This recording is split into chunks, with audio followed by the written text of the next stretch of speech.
Hello students, एक बार फिर से स्वागत है आपका हमारे यूट्यूब चैनल में। आज हम आपके लिए हिंदी विषय के अपठित गद्यांश की वर्कशीट नंबर 2 लेकर आए हैं। ये है 7 अप्रैल के लिए, 7 अप्रैल 2021 के लिए।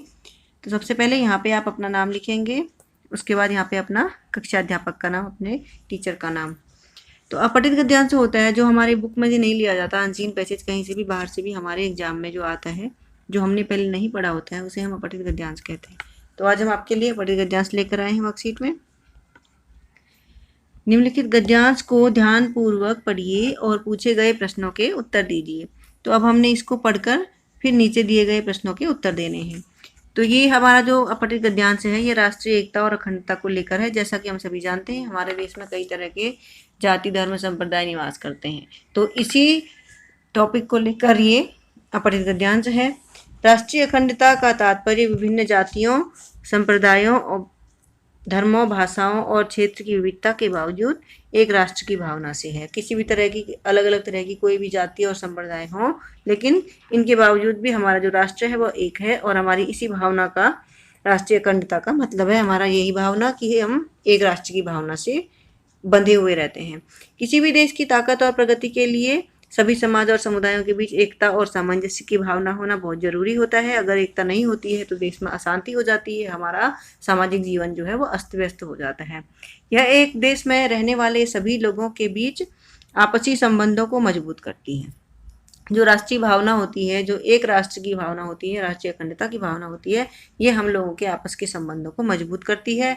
असल में राष्ट्रीय अखंडता एक राष्ट्र की पहचान को मजबूत करता है। अखंडता ही किसी भी राष्ट्र की पहचान हो सकती है, क्योंकि अगर राष्ट्र के अंदर हम ईर्ष्या, द्वेष या फिर वैमनस्य की भावनाओं से जुड़े हैं तो वो राष्ट्र कभी भी आगे नहीं बढ़ता। वो अपनी अंदरूनी जो शक्तियां होती हैं उनको अपने आपस के वैर में ही खत्म कर देता है। राष्ट्रीय एकता एक मनोवैज्ञानिक प्रक्रिया व भावना है जो किसी राष्ट्र अथवा देश के लोगों में भाईचारा अथवा राष्ट्र के प्रति प्रेम एवं अपनत्व का भाव प्रदर्शित करती है। राष्ट्रीय एकता एक मनोवैज्ञानिक प्रक्रिया है, एक साइकोलॉजी पर डिपेंड एक भावना है जो कि हम सभी को एक दूसरे के प्रति भाईचारे से और भाईचारे के साथ रहने की प्रेरणा देती है और हमारे राष्ट्र की एकता को बनाए रखने के लिए भाव जगाती है। राष्ट्रीय एकता राष्ट्र को सशक्त एवं संगठित बनाती है, क्योंकि राष्ट्रीय एकता के अभाव में कोई भी राष्ट्र शक्तिशाली नहीं हो सकता। राष्ट्रीय एकता ही उसे संगठित बनाती है और वही उसे असली ताकत प्रदान करती है।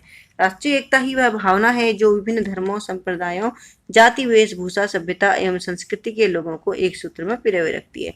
हम देखते हैं हमारे आसपास कई तरह की जातियां, कई तरह के संप्रदाय और अलग अलग तरह के लोग रहते हैं, जो कि जिनका खान पान बिल्कुल हमसे अलग होता है, जिनका रहन सहन हमसे अलग होता है। फिर भी हम देखते हैं उनमें से भी कई हमारे फ्रेंड होते हैं, कई हमारे ऐसे दोस्त होते हैं जिनका कि कल्चर एकदम हमसे अलग होता है, लेकिन फिर भी हम आपस में मिलजुल कर रहते हैं। तो यही हमारी राष्ट्रीय अखंडता है। अनेक विभिन्नताओं के उपरांत भी सभी परस्पर मेलजोल से हम लोग रहते हैं। हमारा भारत देश राष्ट्रीय एकता की एक मिसाल है, क्योंकि और कोई भी देश ऐसा नहीं है इस पूरे विश्व में जहाँ की इतनी तरह की जातियां या इतने तरह के संप्रदाय, इतनी तरह के धर्म के लोग एक साथ रहते हों। जितनी विभिन्नताएं हमारे देश में उपलब्ध हैं, उतनी शायद ही विश्व के किसी अन्य देश में देखने को मिले। यहाँ अनेक जातियां व संप्रदायों के लोग रहते हैं जिनका रहन सहन, खान पान व वेशभूषा पूर्णतया भिन्न है। पूरी तरह से अलग अलग होता है उनका रहना, खाना, पहनना, सब कुछ, लेकिन फिर भी वो एक साथ निवास करते हैं। सभी राष्ट्रीय एकता के एक सूत्र में पिरोए हुए हैं। राष्ट्रीय एकता क्या है कि हम सब एक देश के निवासी हैं, यही हमारी राष्ट्रीय एकता है। जब तक किसी राष्ट्र की एकता सशक्त है, सशक्त यानी मजबूत है, जुड़ी हुई है, तब तक वह राष्ट्र भी सशक्त है। आप लोग देखते हैं, अगर हमारा देश सशक्त रहना चाहता है, अगर हम चाहते हैं कि हमारा देश अखंड रहे, हमारा देश ताकतवर बने, तो उसके लिए हमने जाति, धर्म की, संप्रदाय की इन भावनाओं से बाहर निकलना पड़ेगा। बाह्य शक्तियां इन परिस्थितियों में उसकी अखंडता व सार्वभौमिकता पर प्रभाव नहीं डाल पाती हैं। अगर हम सशक्त हैं, संगठित हैं, तो कोई भी बाहरी शक्ति हम पर प्रभाव नहीं डालती। हम हिस्ट्री पढ़ते हैं, इतिहास पढ़ते हैं, तो उसमें भी हमें अधिकतर यही देखने को मिलता है कि जब जब हमारे देश की एकता और अखंडता कम हुई है या फिर हम लोगों ने एक दूसरे के प्रति बैर दिखाया है, तभी बाहरी शक्तियां हम पर हावी हुई हैं।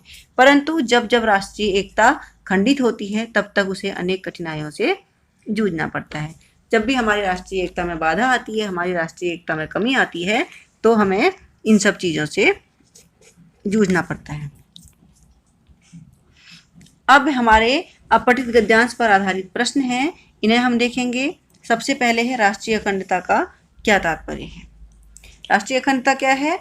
जाति, धर्म या संप्रदाय के आधार पर देश का एक होकर रहना ही राष्ट्रीय अखंडता कहलाता है।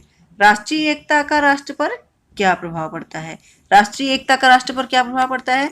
अगर हमारे देश में एकता है, अगर हम एकत्रित हैं, संगठित हैं, तो हमारा देश जो है वो निरंतर प्रगति के रास्ते पर बढ़ता रहता है, निरंतर आगे बढ़ता रहता है। अगर राष्ट्रीय एकता नहीं होती है तो फिर हमारा देश जो है वो कमजोर हो जाता है।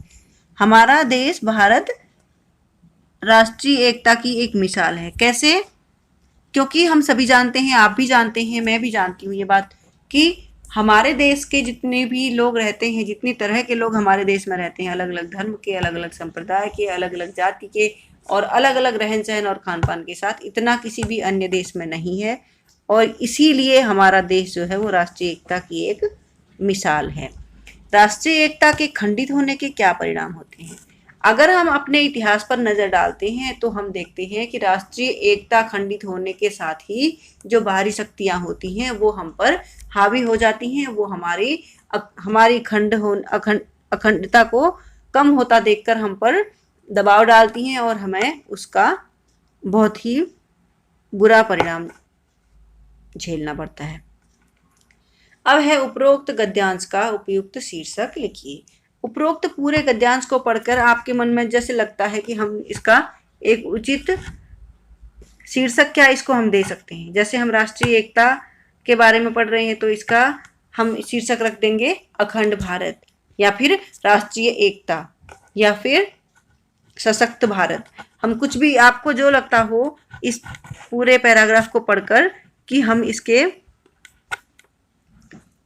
इसको एक क्या सही शीर्षक दे सकते हैं, वो आप इसको एक शीर्षक दे सकते हो। तो ये थी हमारी आज की वर्कशीट जो थी अपठित गद्यांश, वर्कशीट नंबर 2। उम्मीद करती हूँ ये आपको पसंद आएगा। फिर मिलते हैं अगले वीडियो के साथ।